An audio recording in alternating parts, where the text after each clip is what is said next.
I know that some in our audience know the finer points of hockey. The Chris Johnston Show. We are your friends. The biggest stories, bringing you inside the game. What did you hear? The Chris Johnston Show. Powered by Sports Interaction. Wanna bet? What is going on?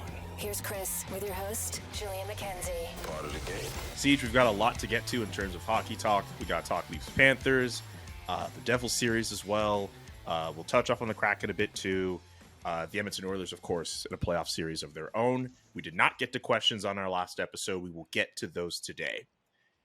But first, a bet is a bet. I don't like doing this. This is the poutine hot dog I have to eat on camera because I lost a bet. Thanks a lot, New York Rangers. I really appreciate you guys so much. Did we decide you have to eat the whole thing or just a bite?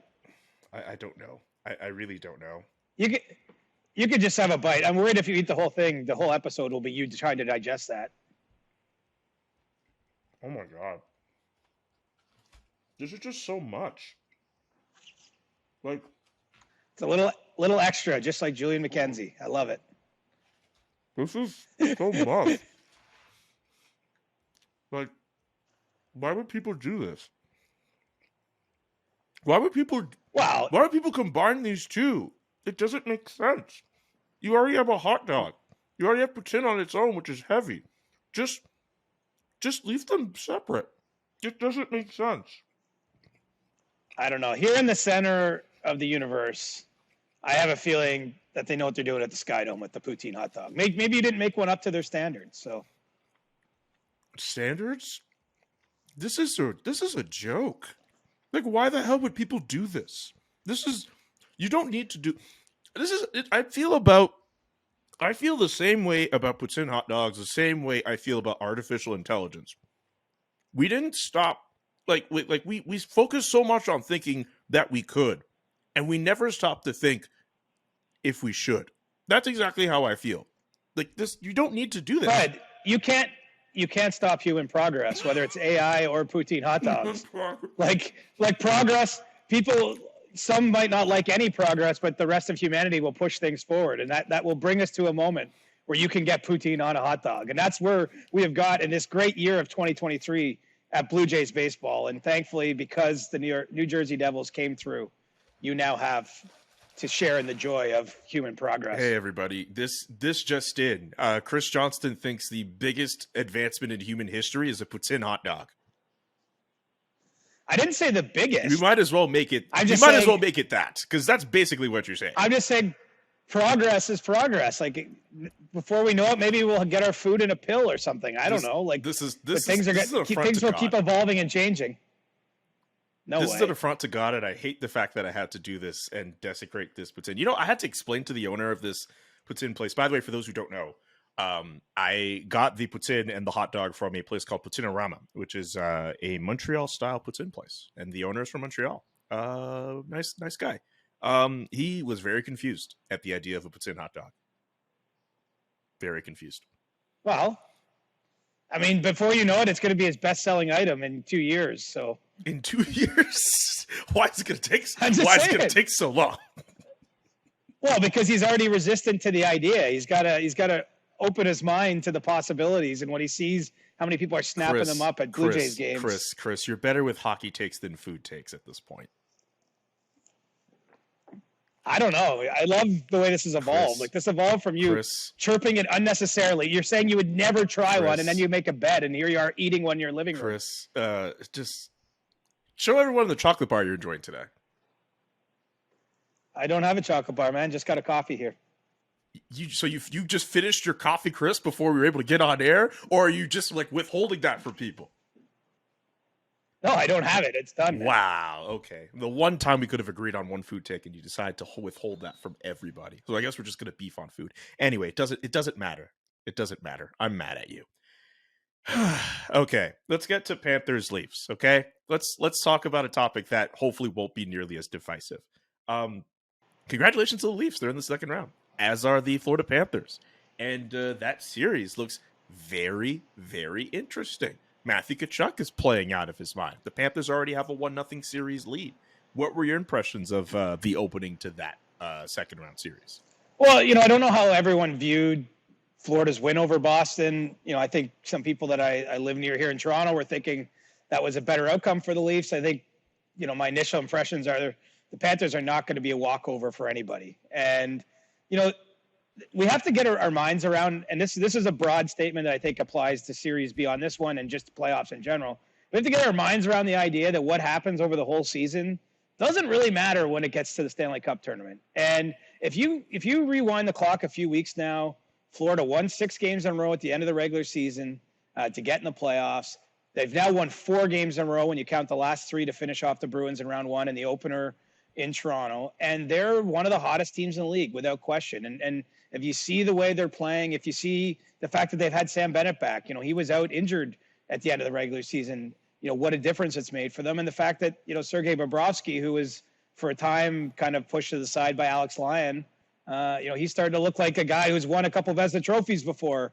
And who knows how long that lasts. I'm not raising that as a prediction of future outcomes, but I'm merely pointing out that, you got to get hot at the right time. You need to be healthy at the right time to play deep into the spring. And the Panthers got it going on right now. And so I think this is going to be a good series. The opening game had some funny vibes. Like it was really good to start in terms of the atmosphere. Obviously Leaf fans excited to see with their own eyes in Toronto for the first time in 19 years, second round hockey. The game started well. There's some big hits, some power plays, as it went on, maybe the night fizzled a little bit, but the Leafs understand. I think that they're in a tough one here against the Panthers. And Matthew Tkachuk is a player of going concern right now in the NHL. I mean, he's probably one of the most talked about guys, if not the most talked about guy in this playoffs. He leads the scoring charts as we are recording this. He's, throwing 9 hits a game as he did in game 1 against the Leafs. He's a media darling. He hasn't found a camera or microphone that he doesn't like.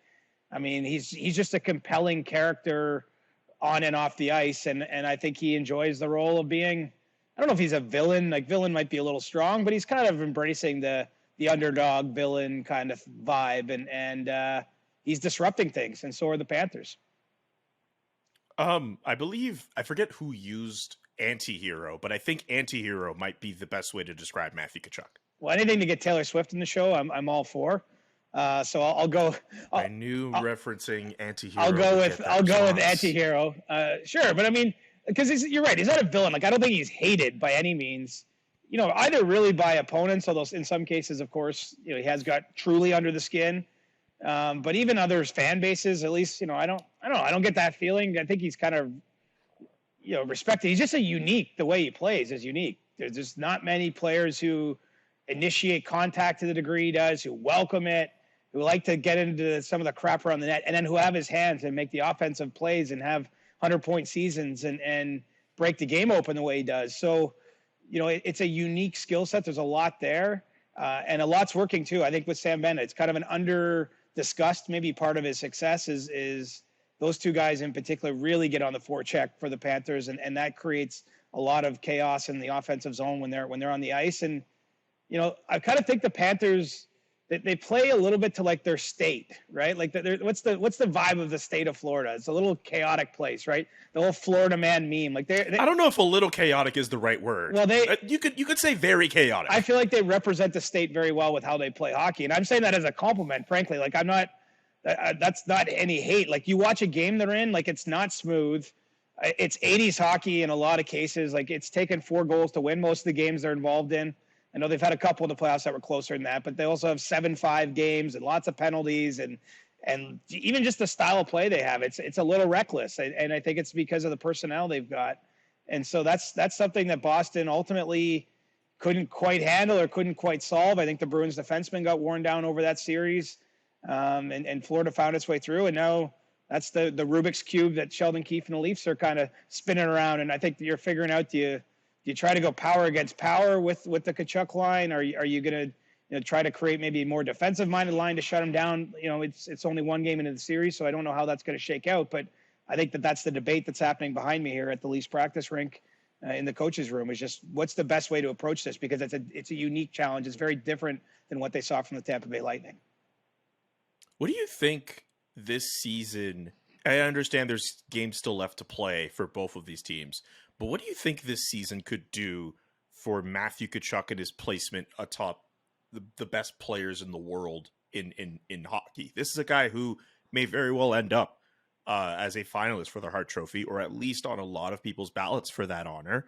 And a lot of people are seeing his star power unfold the way that it has in that Boston series, the way that it's already shown in the Toronto series. I mean, just him talking about him being an anti-hero, like, in my head, I'm thinking he should be on more cameras. This should be a guy ESPN and the NHL should be marketing more.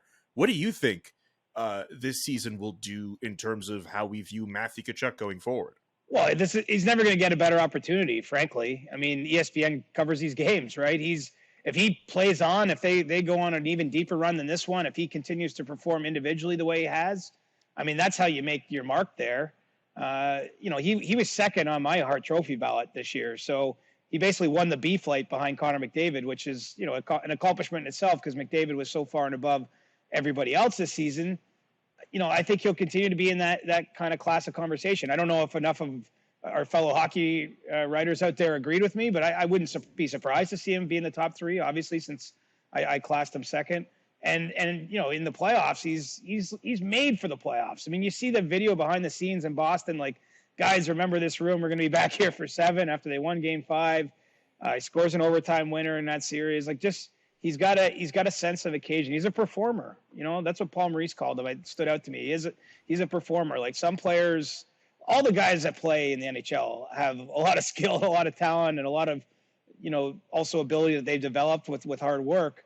But he's got a little bit of an X factor that is unique. He grew up, I think, having a dad that played the way he did. I mean, it's so interesting that you can draw a straight line pretty much from Keith Tkachuk to Matthew Tkachuk to Brady Tkachuk in terms of a lot of the things each of them do well are overlapping. And that's not always the case, right? I mean, Ty Domi was a fighter in the NHL. Max Domi, not so much, right? I mean, it's not – we see lots of father-son pairings, and it's not sort of the same type of player, but it's still someone with the ability to play the game at the highest level.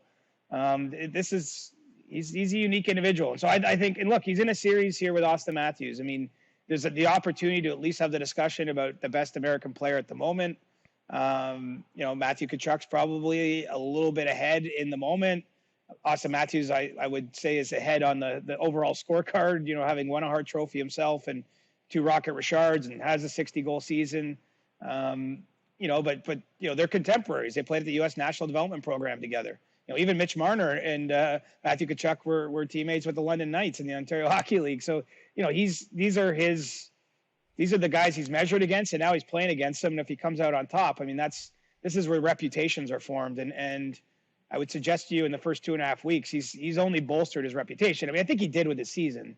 He in no uncertain terms, kind of forced his way out of Calgary or made it clear he wasn't going to sign there long term.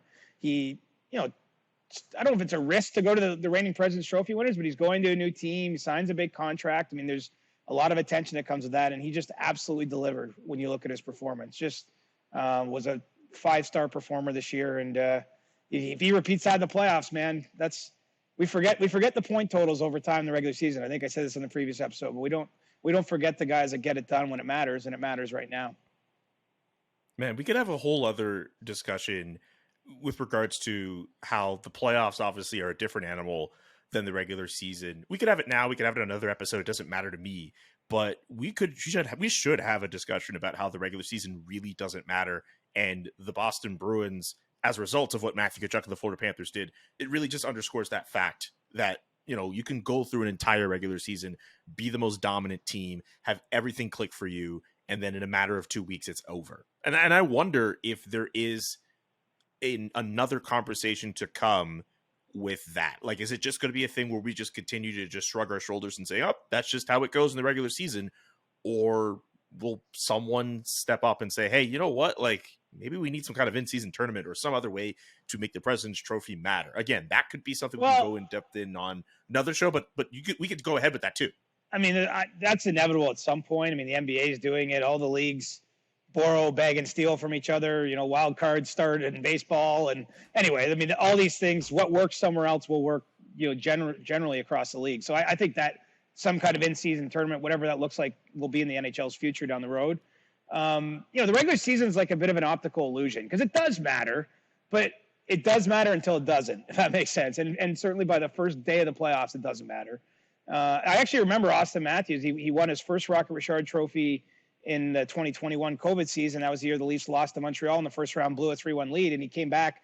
You know, the first interview I had sat down with him in September or whatever that was after, and he said, like, no one gives a shit that I won the Rocket now. Like when your season ends that way, it doesn't matter how great it was, and yet you finally did something you haven't done. And so I get for all the great players, like you go across time from Gretzky, Lemieux, Velivo to the current stars, McDavid, like these guys have to win a hard at some point. Like I think they have to prove to themselves.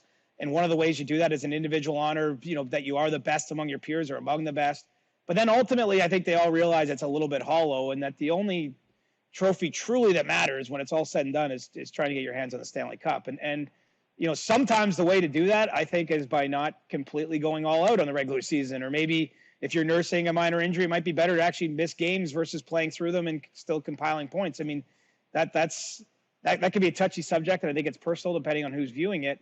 But, you know, quite truly, I can tell you, Matthews had a much less productive regular season this year.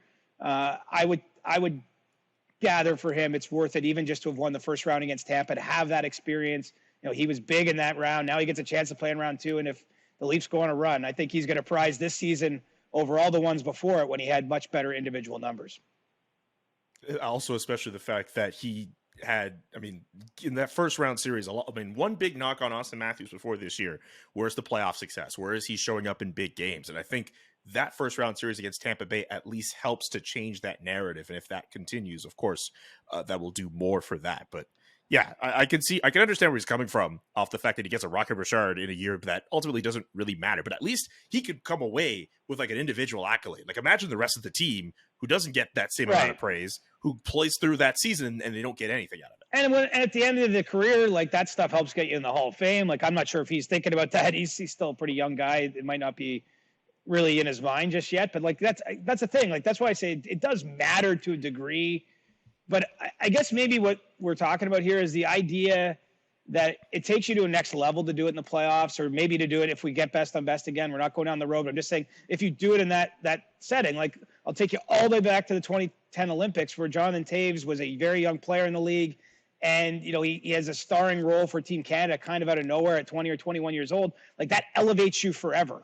And obviously he had lots of other big moments that you know, kept him in the top conversation. I think that's part of what we need these huge moments for, because you're measuring who can get it done at time. And obviously there's certain things play into it. You need luck and fortune. Like it's not just skill and ability, but you know, we always celebrate the athletes who find a way, right? Because there's lots of excuses always. There's a bad bounce, or there's an illness or an injury, or the other team's too good, or my teammates aren't good enough, or whatever. But it's amazing how often the top guys are the top guys. And Tkachuk has been a top guy the last 2 years in the regular season, right up there in the scoring race in regular season. And here he is leading the playoffs, leading the Panthers. I mean, again, when you do it under these circumstances, when you pull it through a team like the way they did in beating Boston, like this, he'll be viewed differently, I'm telling you, just off that one playoff series victory than he would have if the Panthers lost in 6 and gave up a good fight, but just didn't quite get the job done as everyone expected. I mean, I think he's already added, you know, kind of something to his reputation, no matter what happens going forward here in the Leaf series. Absolutely. Anything else you want to add? I did kind of write down Paul Maurice and some of his comments after game 1, and just pointing out the fact that it seems he feels almost every game that's been played so far for his Panthers, the opposition seems to get more penalties called in favor of them as opposed to the Panthers. And he told Sergei Bobrovsky, "Hey, get some rest." I would love to know if you want to expound on that, or if there's anything else that is top of mind for you. I mean, what a series in covering the Leaf series is to go from John Cooper as the opposition coach to Paul Maurice. I mean, these guys fill our notebooks, as the old saying would be, like just really good in front of the microphones, very crafty at answering questions. And I think that was a crafty bit of business from Paul Maurice, a veteran, right? A guy who's coached with Toronto a long, long time ago, 15, 16 years ago, but also coached in Winnipeg for a number of years, understands the media game. You know, he's frustrated. This is my take, not his. He didn't tell me this. This is just my take. But the Panthers were the most penalized team in the regular season. So far, the most penalized team through the postseason. And rather than come out and complain about that in an outward way, he's trying to turn it on themselves, but highlighting the issue. And he's saying we just made peace with the fact we're going to be in the box more than the opponent. It's because it's happened 8 straight games. Well, that's partially true. In 8 straight games, they haven't had a game where they had more power plays than they did penalties to kill. But, they did have 3 games where the numbers were even there. I think the point is he's trying to deflect and help his team any way he can. And the way Florida plays, I think it makes sense that they take penalties. Like, they are a big team. They like to press the forward check. They like to run around the offensive zone. And, of course, that's going to lead to some penalties, bad hits or late hits or maybe accidental trips, whatever it may be. I just think in Maurice's case, he's just trying to help his guys. And as I say, between him and John Cooper, there's probably 2 no more skilled at work in the media game and trying to get things in their favor than those 2. Yeah.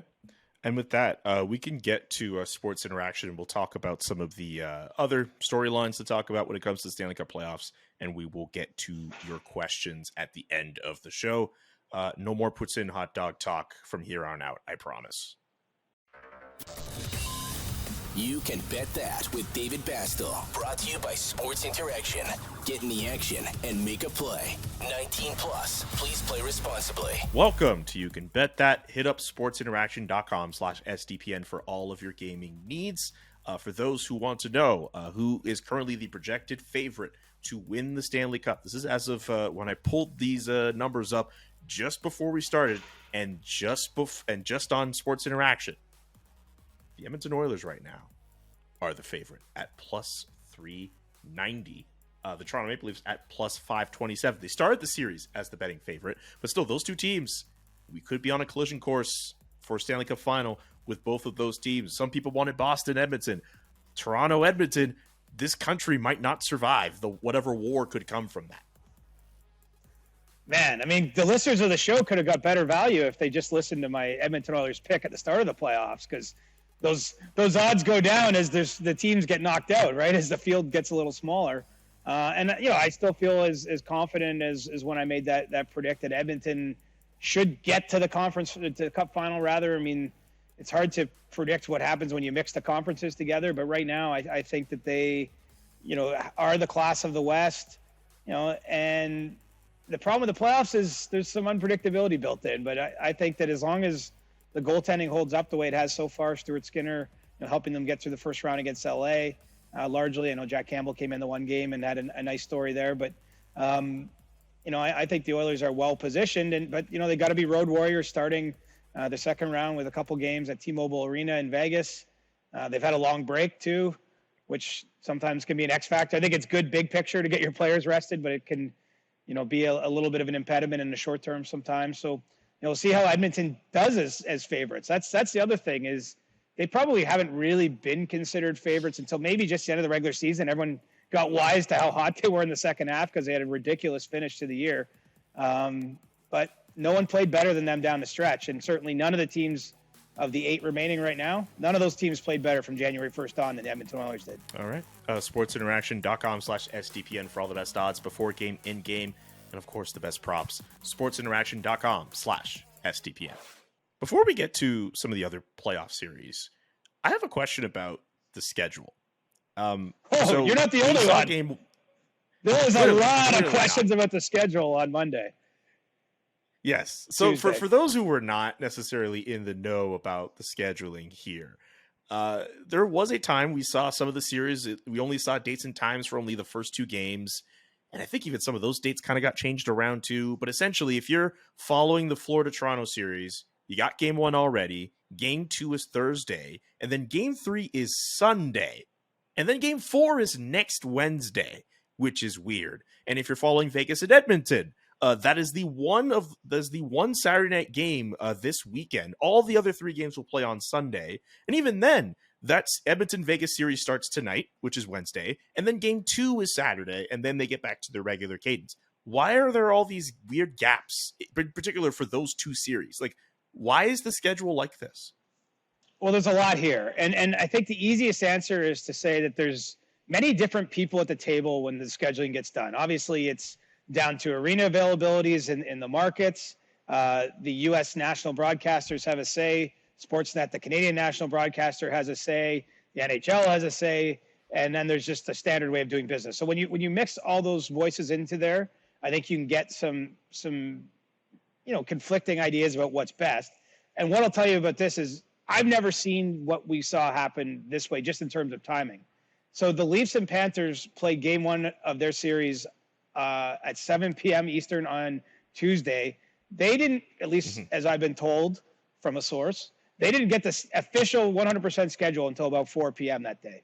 So they got the schedule for the entire series 3 hours before puck drop on game one, which might sound like, what's the big deal? Well, the big deal is the teams are booking, they're making their plans for the whole series about when their practices are, when they fly, when their media availabilities will be, where they'll stay. They have to book hotels and all sorts of things. So logistically behind the scenes, it's a mess. And then on top of that, I think that there's some confusion about how big a break there is in this series. And as best as I can tell, the league was putting out a schedule to the key rights holders for multiple days leading up to the end of the first round. And they had, this is what it would look like if New Jersey gets through, if the Rangers go through, if the Leafs go through, if Boston goes through, Florida, you understand, like kind of shadow schedules. And then all of a sudden at the last minute, there was no game on Saturday this coming weekend. And essentially, I think one thing that forced the Leafs and Panthers not to be there, it would be the natural rhythm for them to play there, is the Miami Heat have a game that afternoon in their NBA series, playoff series. And I don't think the Panthers, while not sharing a building or anything like that, want to go head-to-head with the Heat. It's already a tough weekend. The F1 race is in Miami this weekend. So there's a lot competing for your sporting dollar and attention in that marketplace. And so they wanted to play Sunday instead. And then all of a sudden there's no game on Saturday. So the decision's made to move game 2 from the Vegas-Edmonton series to Saturday, even though it had already been announced as game 2 being on Friday. And that carries complications. People bought tickets or hotel rooms or flights or, those teams I'm sure had an opinion about it.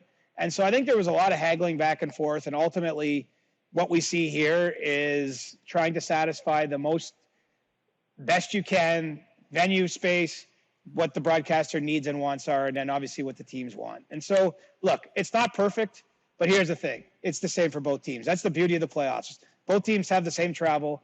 Both teams have the same number of off days or start times or what have you. I mean, it is a true measure where one does not have a distinct advantage over the other. And so, do you know what the net result is? The Leafs are going to go to Florida. They're going to stay near the beach instead of near the arena. And I think they're going to have more time, they're going to have more downtime there. I think they're going to end up skating less because for those who don't know, it's depending on traffic, it can be 30, 40, 50-minute drive to the rink in Florida where the Panthers play from the beach area. So I think the Leafs are just going to probably take a little bit more R&R time. I don't know if you remember the videos of the Lightning last year. They were playing like football and volleyball on the beach there instead of having morning skates.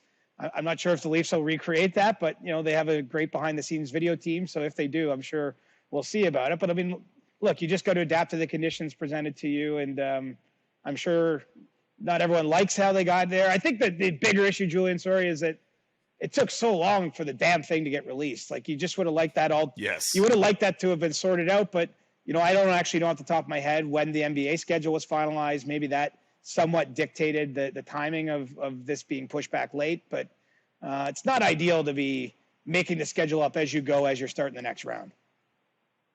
Okay. 3 things that, have nothing that shouldn't have much to do with what we're talking about, but I want to get those out the way. 1, never apologize for providing information as clear as you can make it, especially on these topics. We appreciate it. 2, have you seen the movie? You've seen the original Top Gun movie? Oh, yeah. Yeah. So I imagine whoever works for the Maple Leaf social team, if the players are going to do what they're going to do on the beach, they'll probably use that as an example.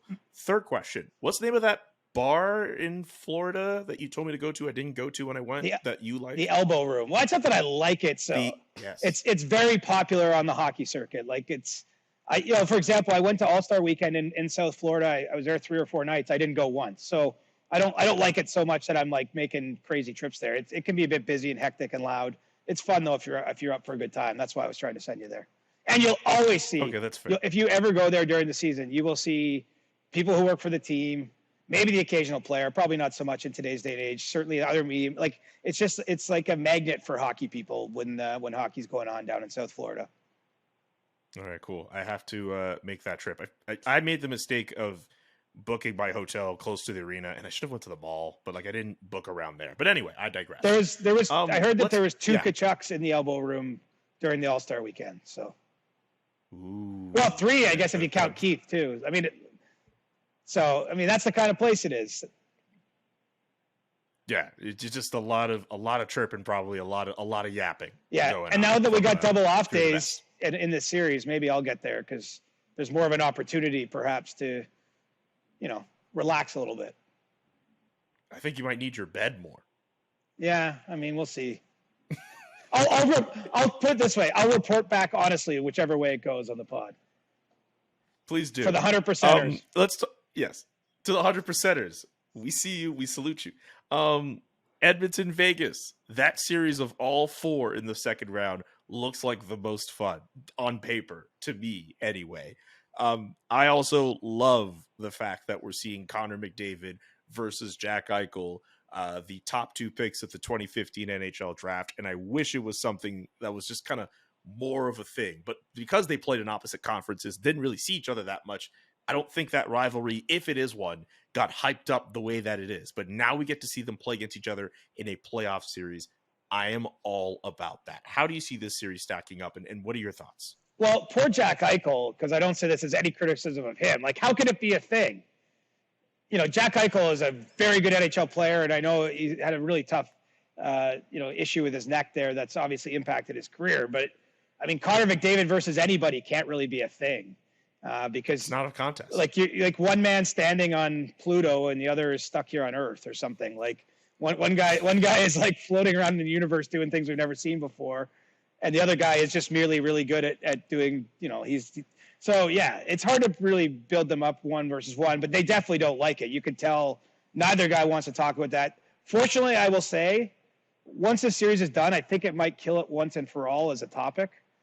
Sort of like Taylor versus Tyler eventually just was not a thing, which, preempted it by 4 years or what have you in the draft. I think we're close to the end of this having run, unless, and this is nightmare fuel for either of these guys. Maybe if Jack Eichel has a monster series and they beat McDavid out and you can be like, well, he's not better than McDavid, but he, helped get his team over the hump and, denied McDavid. Maybe then you can maybe turn that into a rivalry, but I digress. I think that what's great about this series is the team that comes out of it is probably going to be favored to go to the Stanley Cup final out of the West.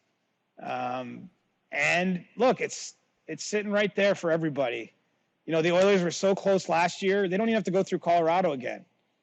Like they know they must feel how close they are. Like they must look at this and go, there's no reason it's not us. Like, why not us? And I think Vegas has to be feeling the same way. I mean, Vegas is an organization. They've seen far more ups and downs, but they missed the playoffs last year. Made another coaching change, but they've played into the third round. They played in the Stanley Cup final. They like the guys that have been around that team, whether it's Mark Stone or Marcia So or the players Shea Theodore that have been there a long time. Like they've been knocked at the door for a while, and now they're seeing their chance to knock it down. And both teams have question marks, right? Laurent Brossoit was once an Oiler. He played very well against Winnipeg and full marks to him, but how does he hold up? Can Stuart Skinner / Jack Campbell hold up for Edmonton? I think where this series could actually be maybe tilted one way or the other is Vegas doesn't take very many penalties, Julian. And with the Oilers' power play being as dangerous as it is, maybe it ends up being a series with a lot more 5-on-5 play. I'm not saying that gives Vegas a decided edge. I think that the teams are a little closer there, though. Certainly, it works in Edmonton's favor if somehow there's a whole bunch of penalties being whistled just because they have this historically amazing power play. But I'm with you. I'm excited about it. I'm picking the Oilers, of course, because I've been backing them to get to the Cup final, but I don't think it's going to be easy. I definitely misread Vegas entering the first round, and after watching the way they dispatched Winnipeg, I'm not going to do it again a second time, and so I think they're going to very much push the Oilers to the limit in this series. I believe they entered the second round tied with Dallas with the fewest goals allowed of any of the remaining playoff teams.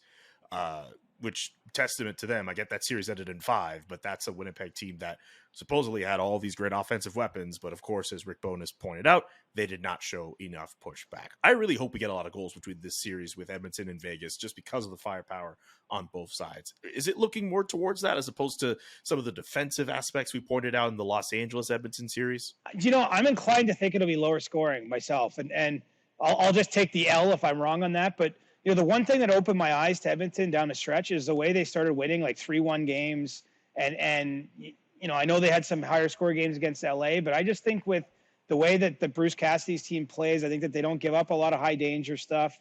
And I know what Edmonton's firepower is, but these guys are trying to win too. Like Connor McDavid has no interest in winning the playoff scoring title. He has an interest in winning the Stanley Cup. And so I think, especially if there's not a lot of power plays, which is kind of what I'm leaning towards entering the series, if it's a lot of 5-on-5 play, you might see tighter games. Like I think there'll be far more goals, for example, in the Florida-Toronto series. It just seems to me that that's where your 80 series is at. I would have said if we had it recorded before Game 1 of Dallas-Seattle that was going to be a tight scoring series, and then lo and behold, the team that's allowed the fewest goals in playoffs allows 5 to Seattle on opening night. So I mean, we take our narratives, we take what we see as trends, and then sometimes they get thrown out on any given occasion. But I think Edmonton and Vegas will be tightly played, tightly contested, and I think it's going to be nervy for the Oilers and for Vegas because so much is on the line here. Like we cannot overstate how unique this playoff tournament is. Seriously. Like there's no one in this tournament that has won anything. I mean, there's individual players, of course, but no franchise. And there's a lot of franchises that have had chances, that have been up, that have been down, that find themselves here in this moment with no Boston to go through, no Tampa to go through, no Colorado. Like a lot of the teams that have dominated this stretch of hockey, not to mention, Pittsburgh and Washington falling off, San Jose's falling off. Like some of the real teams that dominated the last 15 years of the game are truly, I mean, they're either gone for the season or maybe gone for good. And now some of the teams that have been waiting for their moment have it. And literally, you could tell me any of these 8 teams win, and I'd believe it. I actually would believe it, seriously. Even Seattle. I know you're going to go, yeah, but what about Seattle? I was like, watching Seattle play, man, they're giving you like Vegas opening year vibes. Like they just have a lot of skill through their lines. They don't have the superstar, but they just are relentless. And they obviously are feeling like they got that confidence. Like forget how they got here and when they got here. Like they're ready now. And so this is so unique. And that's why the stakes for Edmonton and Vegas are huge here, because if whichever of these teams loses next year, they're going to go back in, and Colorado's probably back on top. Like they're going to be having to climb the full Everest again. And I'm not saying this Stanley Cup will be easy, don't get me wrong, but I just think that, man, it's almost like who wants it more a little bit. Like there's not so much. Anyway, I'm pumped. Like I actually, this is so weird. Me too. It's just weird to see the playoffs like this. Like the only team still playing that won the cup since the salary cap is Carolina in 2006. Like it's wild. This is crazy. Like this is a chance to redefine these organizations, right? And the players know it. I mean, Edmonton's played like one game in the last 28 days with the way this playoff schedule's gone. So those guys, I know they've been chilling out. They were chilling out in LA until they went to Vegas. Like they had an extended trip in California, but you don't think they're not watching all the teams going down and going like, holy crap. Look at it was right here in front of us. Go get it. Yeah, I think that's a really great way of putting it. Also, I made a small mistake. Vegas was so Dallas and Carolina entered the second round tied for the fewest goals allowed. Vegas had allowed one more goal. So thank you for that. So do you know what that means? That means 6 goals. What? 6 goals incoming from New Jersey in the opener in Carolina. Jeez, you're gonna jinx them too. Like that's how it goes. Man, Did you see? I'm the jinx, apparently. Let's put the hot dog thing to the side. Did you see the way the Devils played Game 7 against the Rangers? Like they just were all over them, man. They were all over them. That was a show. Like that was leave no doubt kind of stuff. I don't know. I agree. Maybe they're ready, man. Like maybe they are ready. Like there's no doubting their season. They've been great from October into early May now. Like they have been a top team the whole year. And they just knocked off a team that so supposedly has experience and all this and that. I mean, Jack Hughes has experience now. He just won a playoff series. Same with Nico Hischier and all down the line, right? Akira Schmid, most hockey fans probably couldn't name him when the series started, and he just came in and closed the door entirely on the Rangers. So, full value to the Devils, but I could see them going on a run too. I'm with you there. The Rangers, man, they didn't adjust. They had a 2-0 lead. The Devils clearly adjusted. They make changes, and the Rangers didn't really do that. And I wonder what that means for that team. I wonder what that means for Gerard Gallant, who had to address questions about his future earlier today and was saying it's ridiculous that he had to do that. But I think there may be genuine reason. Who knows? But the Devils played like the better team when it came time for them to play like it. And the speed, the skill that they have, and even the experience that they have, getting guys like Thomas Tatar coming up big, and Timo Meier as well. Just Eric Holla knows a thing or two about the Carolina Hurricanes. I think it's the third year in a row, or the third time at the very least, he's playing against them in a different team. He knows what it's like. It's wild how guys like Holla and Tatar, every year they're on a good team. It feels like they keep getting a new team. The teams don't keep them, but they keep making a difference. It's just interesting how they're consistently part of good teams, but for whatever reasons, cap related or what have you, they have to move around the league. But Holla was part of the Vegas run to the Cup final, right? Tatar was with Montreal when they went to the Cup final, and all down the line. Tatar, I believe, was also in Vegas. Actually, now that I think of it, during their Cup final run. Actually, now that I think about it too, he was a scratch in the Cup final. Yeah, but also he was a scratch eventually for the Canadians too. This is a guy who has been on teams that have made these journey runs, but he didn't necessarily get to contribute in the way that he would like to. There's a unique story in there for Thomas Tatar in there as well. If he continues to be a crucial part of this Devils team and gets to continue playing games, this would be really fun for him. Sure. And to go back to the Rangers though, because pivoting off the idea of the Devils, I'm not sure if it was a lack of adjustment or just that they couldn't play the way the Devils dictated the terms. Speed what do you do with speed in today's game? You either have to take a penalty by hauling someone down or tripping them or getting in their way, interfering with them, what have you, or, find systematic ways to break it up and get the puck going the other way, transition. New Jersey, it was overwhelming to see how fast they were. I mean, even Florida in game one against the Leafs, when they had the best runs of play in that game one, they were just on top of it and they felt fast. And even Sheldon Keefe noted, he's this was pace-wise, this was a step up from what they'd seen against the Lightning. I think it's just becoming even more of a fast game. I think it's not a new observation that the best teams, the Penguins were pretty fast teams in 2016 and 17 when they won the Stanley Cup. It's just hard to stay fast because players get older and it's hard to continue finding new young blood to put in the lineup. But, we'll see what happens with Gallant. There's huge questions. There's huge expectations among the Rangers, right? Jim Dolan owns this team. And they've got more money than Elon Musk. So I don't know what they're going to do, but they can definitely afford not to pay anyone to work or to from a purely financial standpoint, they can operate in a way that however they see fit. They don't have to be governed by a budget. And so I think that the real process here is determining not contractual status or anything. It's is he the best person to lead the team, or maybe all those Joel Quenneville rumors will pick up a little more steam. Man, those Joel Quenneville rumors, I think we have to leave Joel Quenneville for another episode because that is a very interesting discussion topic. I think we have to leave that because that's going to take up another 10 minutes and we've got other stuff we got to get to. Okay. That is a very interesting name. I think we have to leave that for next week. Well, my understanding is he's not fully cleared by the NHL, but I know he's done a lot of work on behalf of the NHL to, I don't know what you call that, but I think he's interested in coming back, but we'll see if he's allowed to come back and if someone wants to hire him. Yeah, that is a whole other discussion in itself. Any quick thoughts on Joe Pavelski's 4-goal night against the Seattle Kraken? Way to go, Joe, man. Doing it for us olds. I love that. You know what? You're 3 years up on Joe Pavelski. I know, but I'm still in the same ballpark. I still remember talking to him 12 years ago in an NHL dressing room, which, usually every 12-year period, the guys you talked to 12 years ago are in management 12 years later.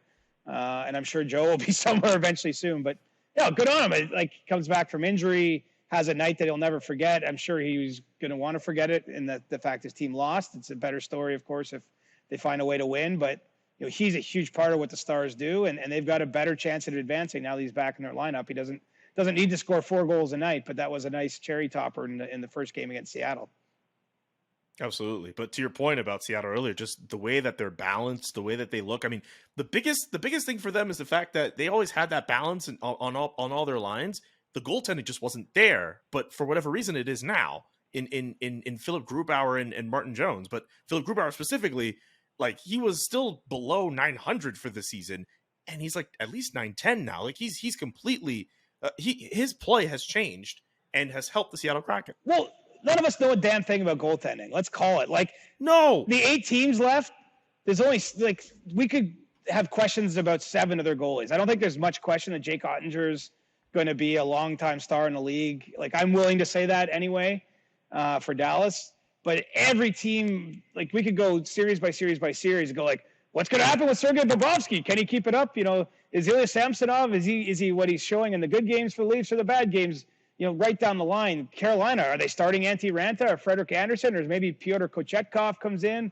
Like, this is a consistent storyline. You know, Vitek Vanacek started the playoffs for the Devils, then they went to Schmid in the first round. Does that, like, look, Jeremy Swayman started Game 7 for the Bruins after Linus Ullmark played the first 6 games. Like, so many teams, even the really good teams, have question marks in net. And so Seattle is among them, and you're right.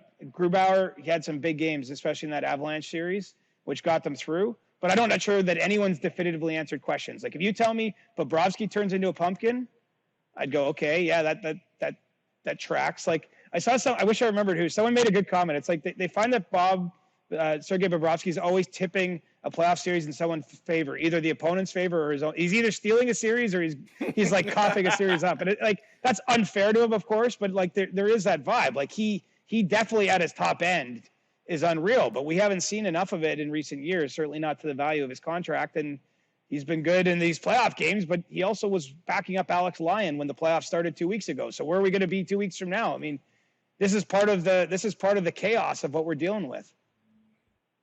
By the way, Philip Grubauer to end the regular season ends with a save percentage of .895, which was actually an improvement on the year before, where it was .889.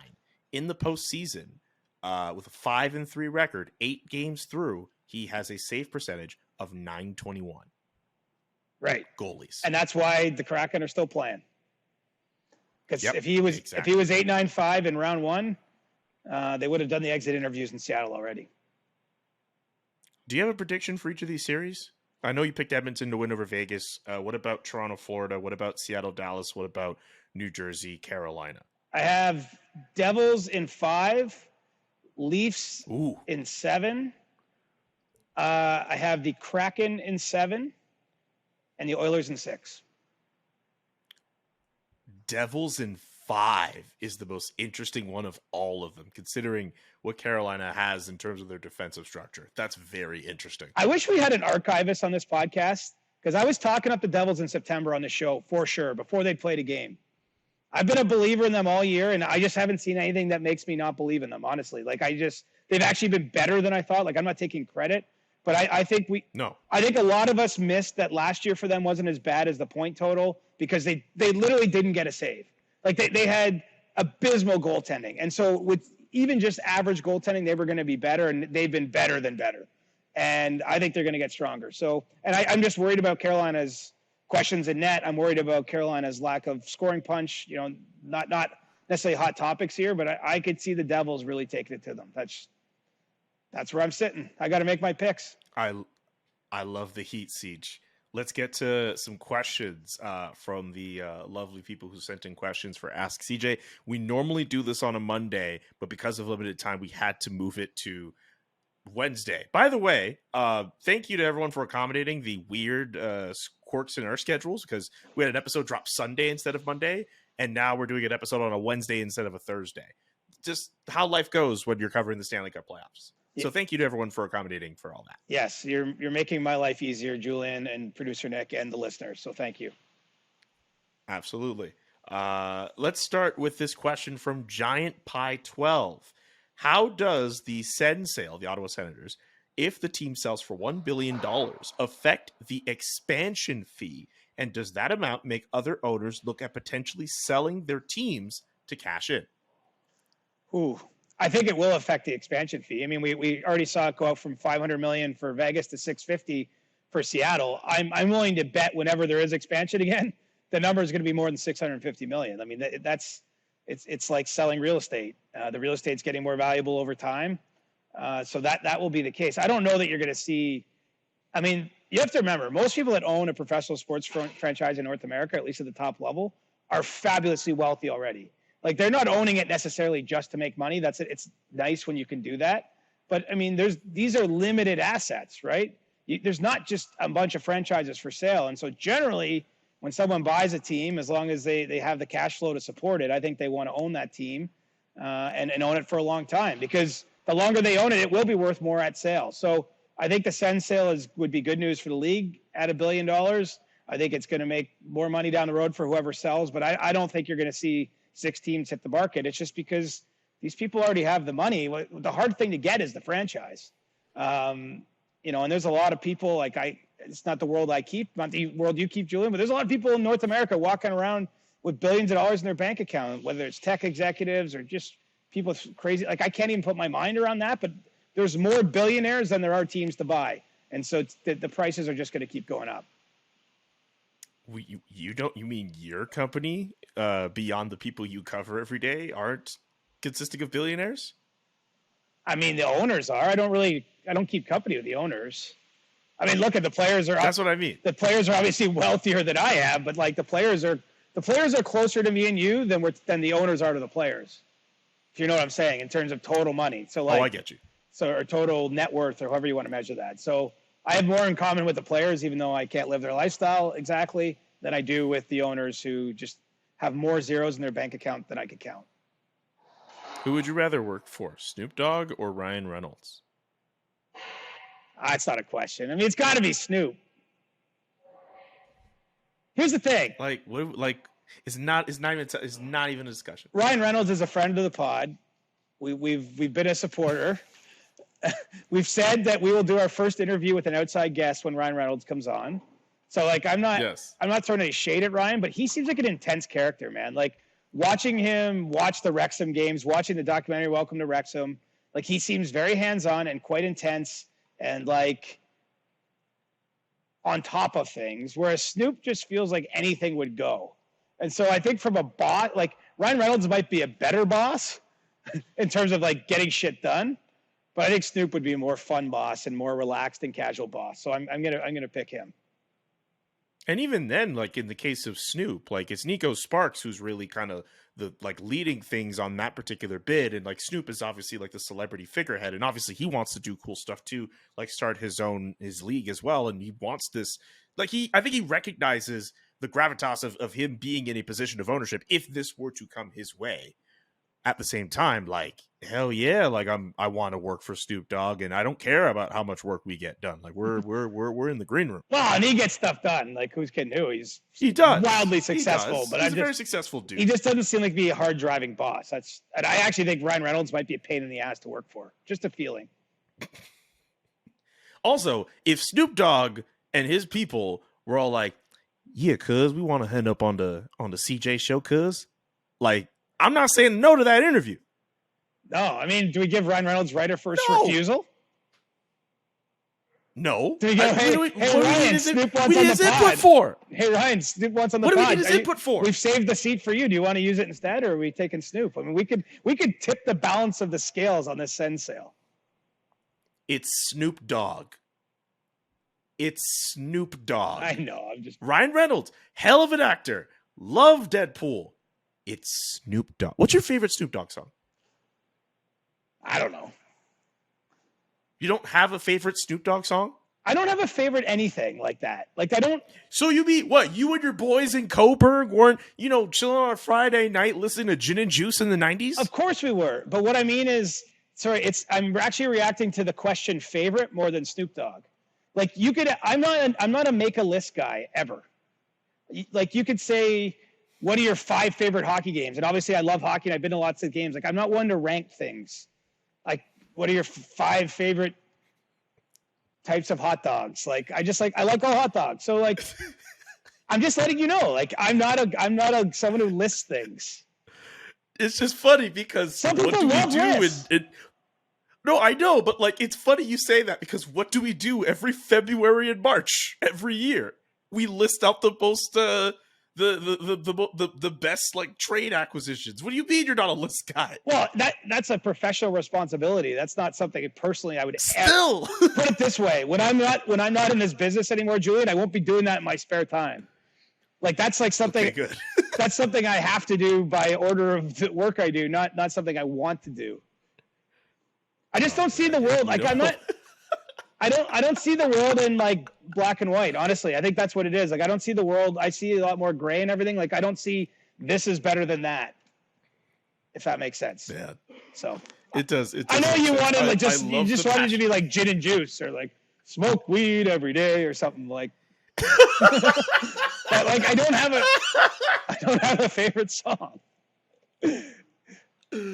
Oh shoot! Oh man, you could have thrown me for a loop and said, I don't know. You could have said sensual seduction or something. I don't know, or any of his Snoop Lion classics. Maybe not. It doesn't matter. Let's just move on to the next question. Red Shark Pack Discord. Where does winning the President's Trophy rank among hockey curses? Slightly below me calling a team a juggernaut.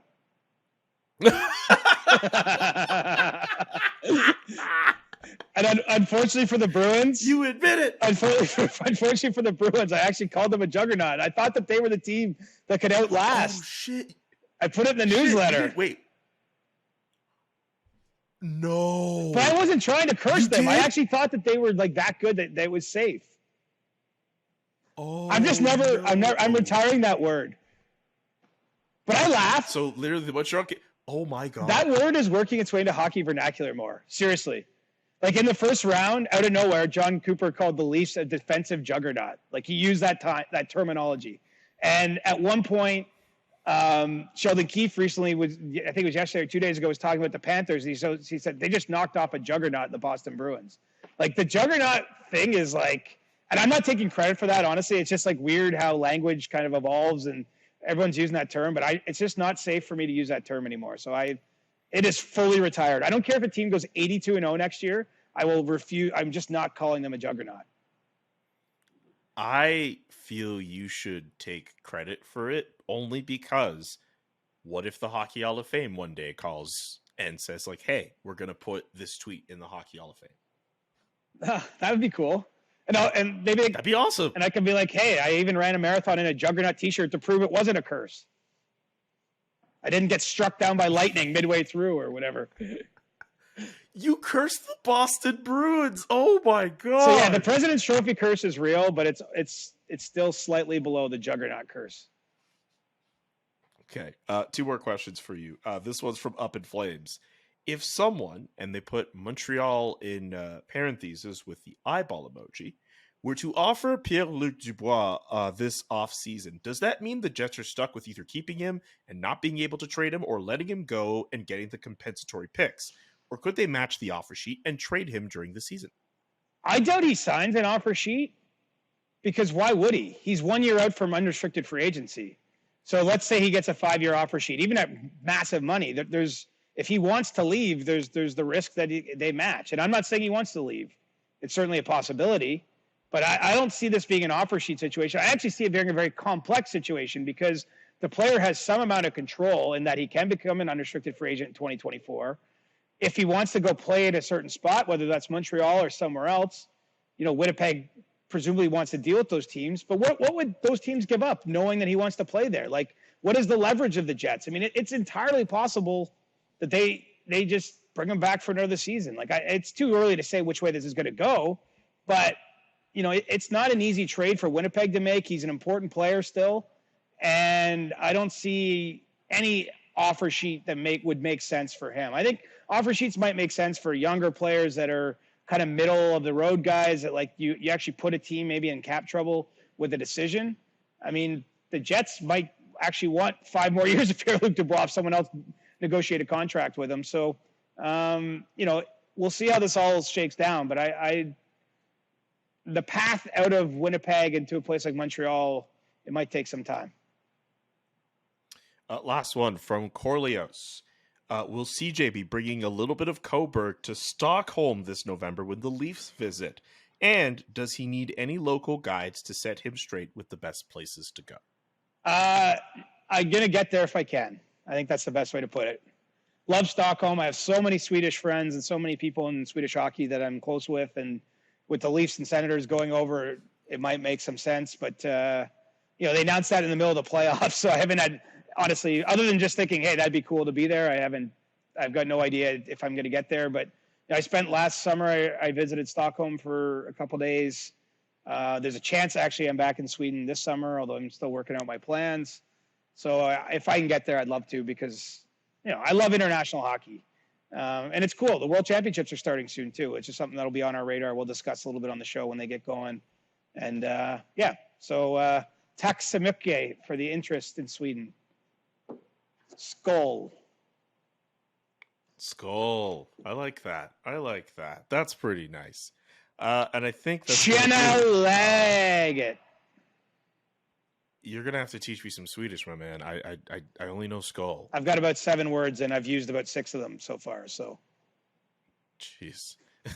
Well, I learned something new today, as have you, watching or listening to this episode of the Chris Johnston Show. Thank you so much for tuning in to episode 160 of our great show. We'll be back next week with some more episodes, more playoff talk. We will touch off on the World Championship up in Latvia and Finland as well, among other things that will come up. Siege, hopefully you get yourself some rest. The Chris Johnston Show. Powered by Sports Interaction. Want to bet? Inside the Game, twice a week. Follow Chris on Twitter @ReporterChris. And follow Julian McKenzie @JK McKenzie. The Chris Johnston Show.